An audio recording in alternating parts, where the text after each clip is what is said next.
Hello everyone, we'll be working some examples in differentiation using appropriate techniques.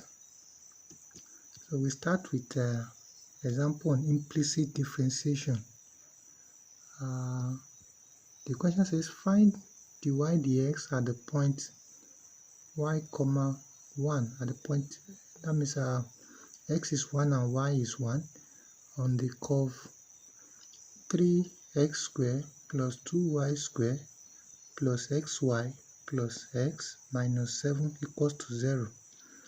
So differentiating implicitly, in implicit differentiation, the dependent variable is not clearly defined in terms of the independent variable. The two are mixed together. So in differentiating implicitly, we make use of the product rule. And when we differentiate the dependent variable, we add dy dx to our result. So when we differentiate 3x squared using the formula for algebraic differentiation, the 2 multiply the 3 and we take 1 away from the index. So 3 times 2, that's 6x, 2 minus 1, that's 1, so 6x will be the result there. If we differentiate 2y squared, the 2 multiply the 2, making 4, we take 1 away from the index, the power, so we have 4y. But because y is the dependent variable, we add dy dx to the result. So plus, this is a product x and y, so we apply the product rule. So if you differentiate the x, the independent variable, and keep the y, so we have the differential of x will give us 1, so we are keeping the y, so the result will be 1 times y, that is y. Then if we differentiate the dependent variable, which is y, and keep the x, we have x dy dx. Differential of y is 1. Then if we differentiate plus x, we have plus 1. Then the differential of the constant 7 will give us 0. So in the long run, we'll be having 6x plus 4y dy dx plus y plus x dy dx plus 1 equals to 0. So the next task now is to make dy dx the subject of the relation.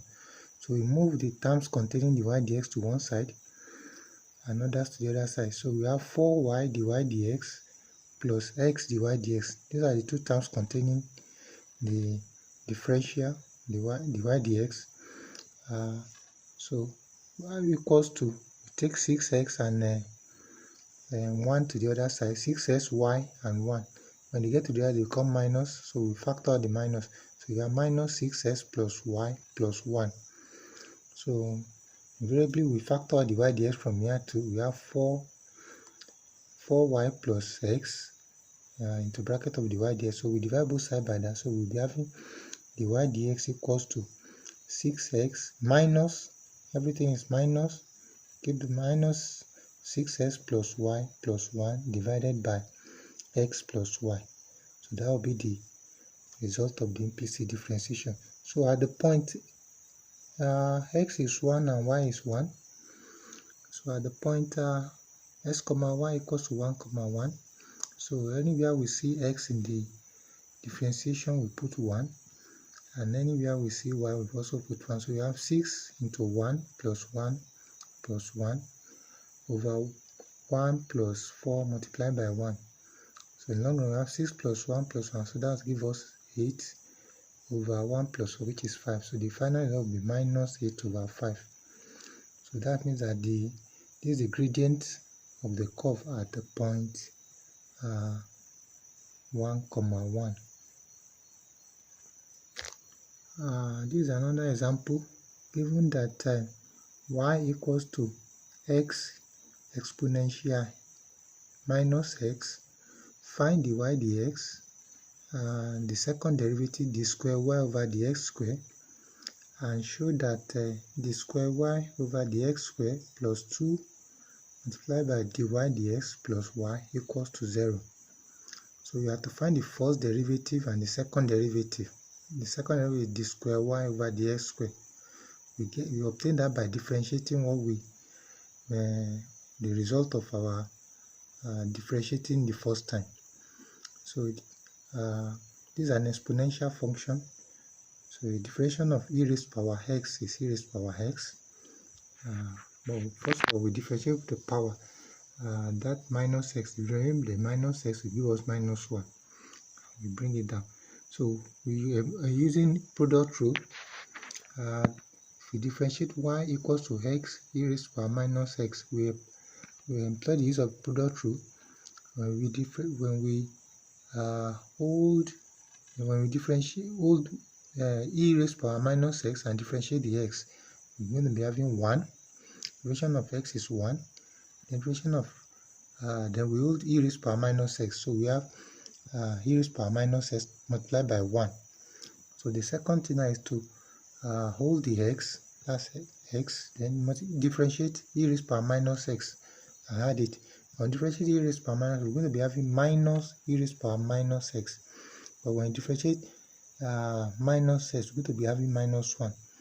So the minus 1 will multiply the x multiplied by e raised power minus x.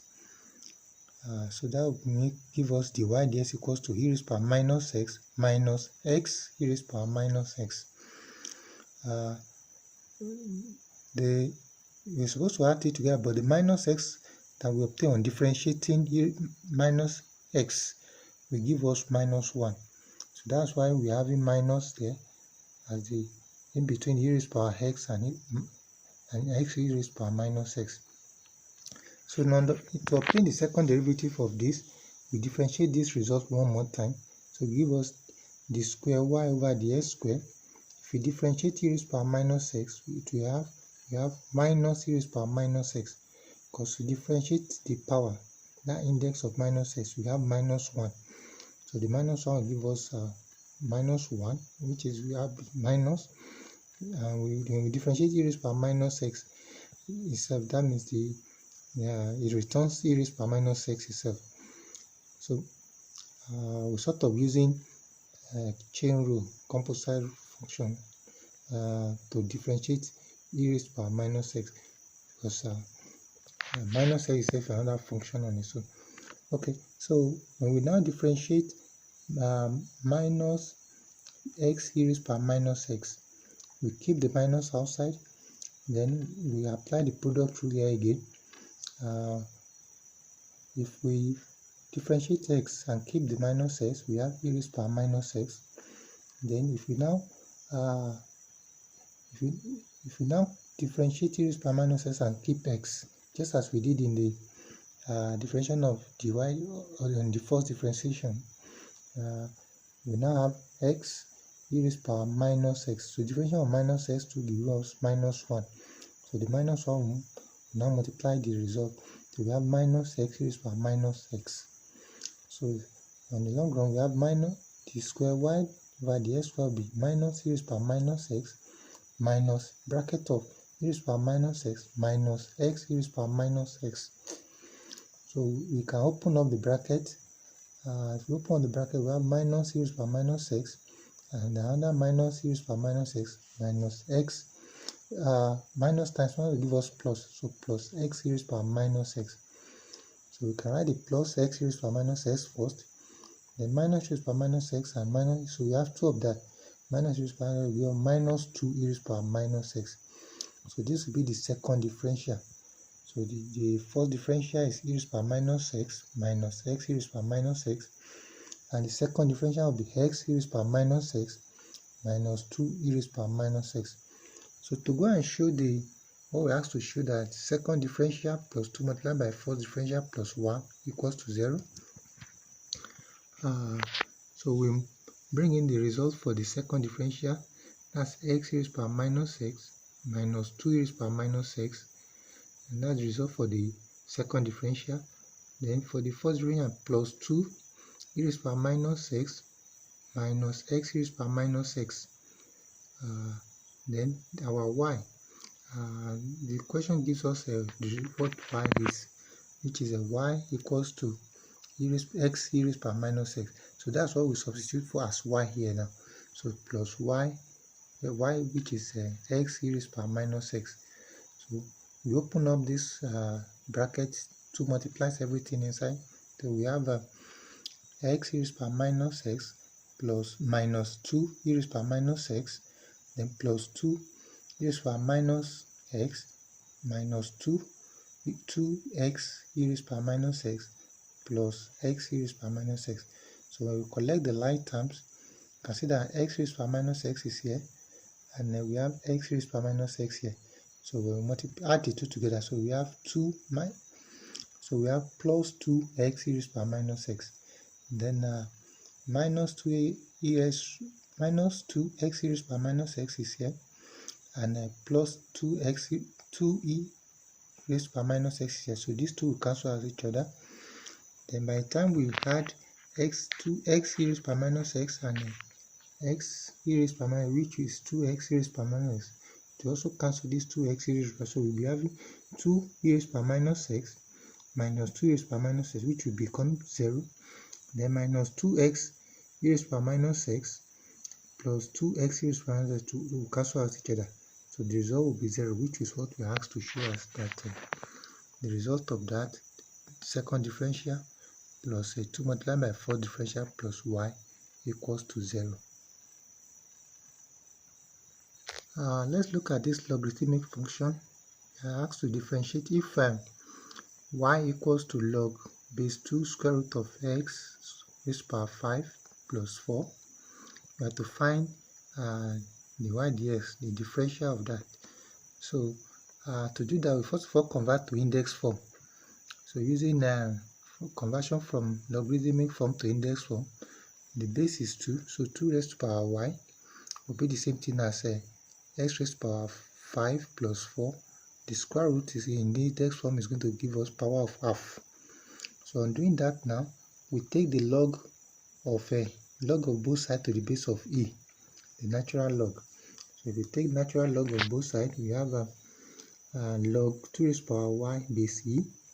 But the y now, once we've taken the log, the y using the law of a logarithm, the y can come and multiply the y, which is the power on 2, can come and multiply the log base e.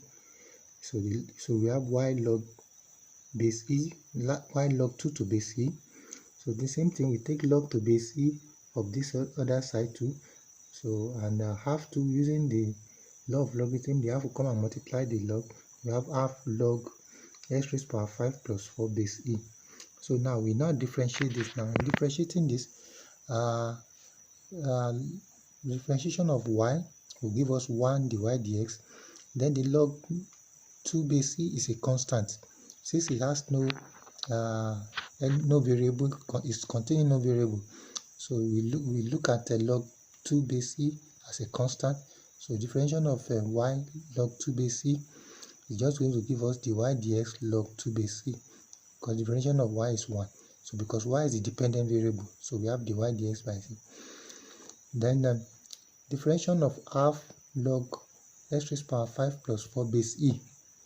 If the differentiation of log to base e will give us 1 all over whatever that is here. So 1 all over x square, x raised to power 5 plus 4. So differentiation of log x to base e is 1 all over x. So because what we're having here now is a composite function, so x square, x raised to power 5 plus 4 we apply the composite rule, the chain rule. So 1 all over x raised to power 5 plus 4 will be here. Then we now differentiate what is inside the bracket, which is x raised to power 5 plus 4. So differentiate what is in the bracket will give us 5x raised to power 4, using differentiation by formula of algebraic function. So differentiation of plus 4 will be 0. So the half that is outside will be there, come down as 2. So differentiation of half log x raised to power 5 plus 4 base e will be 5x raised to power 4 divided by 2 multiplied by x raised to power 4, x raised to power 5 plus 4. So we can rewrite that as so this can be written as, I will make the y dx the subject, the log 2 base e will come to the other side as 1 all over log 2 base e. But we can rewrite it using law of logarithm, change of base, so to become on the other side as log e base 2. And what we've written as the other side here, x raised power 5x raised power 4 over 2 into bracket of x raised power 5 plus 4 will come and join, will still be there. So our dy dx now is x raised power 4 divided by 2 to bracket of x raised power 5 plus 4 log 2 base e. So the last example we have here is a parametric equation. The function is defined parametrically if another variable is introduced and each of the x, the variable, dependent variable and independent are defined in terms of it. So we have to find the gradient of the curve x, which is equal to t over 1 plus t, and y equals to t cubed over 1 plus t. So at the point s comma y is 1 over 2 half comma half. So that's the point x and y. But each of our x and y is defined in terms of another variable t. So we take each of the variable x in terms of t. So x equals to t over 1 plus t. So we use quotient rule to differentiate that. So using quotient rule, we have dx dt. So here now, x is taken to be the dependent variable, while t is the independent variable.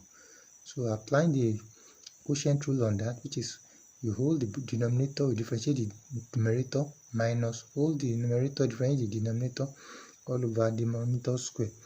So if you hold the denominator 1 plus t, we have 1 plus t. Differentiate the numerator, differentiation of t will give us 1.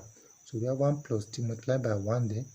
Then if we now hold the numerator, which is t, division by the denominator, division of 1 plus t will be 1.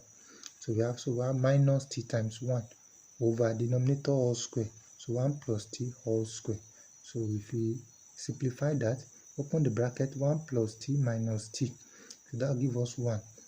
Plus t minus t will cancel each other. So we're having 1 all over 1 plus t all squared. So for the other parametrically defined y, so y equals to t cubed over 1 plus t. So we use quotient rule to differentiate that as well. So we have dy dt. So our dependent variable is y normally here, and independent variable is t. So we use the quotient rule as well. Hold the denominator 1 plus t. Differentiate the numerator, which is t cubed. The differentiation of t cubed will give us 3t squared. 3 will come down to multiply as coefficient, while we take 1 away from the power 2. So we have 3t squared. Then we now hold the numerator t squared, t cubed, differentiate the denominator. Differentiation of 1 plus t will give us 1. So we now have 1 multiplied by t cubed. So all over denominator whole square. So 1 plus t whole squared. So simplifying that, we open the bracket there. 3t squared multiplied by 1 will give us 3t squared. Then 3t squared multiplied by t will give us 3t cubed. So 3t cubed minus t cubed, because 1 multiplied by t cubed will give us t cubed. So 3t cubed minus t cubed will give us plus 2t cubed. So all over all the denominator square, which is 1 plus t all squared. So now we're going to use composite rule now to combine the dy dt and dx dt. So dy dx now will now be dy dt multiplied by dt dx. So we're going to be to inverse our result of dx dt. We're going to inverse this result. Dx dt is 1 all over 1 plus x raised to power 2. So if we inverse the result, will give us dt dx will now be 1 plus t all squared over 1. So that's what we're going to bring here in using the composite rule. You can see that dy dx equals to the dy dt multiplied by dt dx. So that's the composite rule for bringing in, for having our dy dx. So in doing that now, our dy dt is normal, is what we calculated there, which is 3t squared plus 2t cubed all over 1 plus t all squared. Then our dt dx, after inversing our result for dx dt, will be 1 plus t all squared over 1. So cancelling our 1 plus t squared will cancel 1 plus t squared. So we're having our dy dx now as 2t cubed plus 3t squared. So So that's what will be the result for our divided. So at the points x equals to half and y equals to half, so the point on the curve that we're looking for is also defined in terms of x and y. So you need to find the value of t at each of those points at the point x equals to half. So since both of them are the same thing, half and half, so you just pick one of the values here. When x equals to half, what is the value of t? So we just equate the value that will be defined as the value of t. The value of t is when x equals to t over 1 plus t. So we pick this what we have been given in the question, which is x equals to t over 1 plus t. So you want to substitute it here. So half equals to x is half. So half equals to t over 1 plus t. So we cross multiply to make t the subject. Cross multiply, we have 2t equals to 1 plus t. So bring the other t to the other side. So 2t minus 2 give us 1t. Well, that 1t equals to the result of 1. So what we're going to do now is that at the point half, t equals to 1. So we now substitute for in the result of a dy dx the value of t. So the value of t at dy dx now will be 2t cubed plus 3t squared. So t is 1. So at point half, t is 1. So 2 multiplied by 1 cube plus 3 multiplied by 1 square. So that result will give us 5. So that means the gradient of the curve at the point half, half is 5. So that's it. Thanks for watching.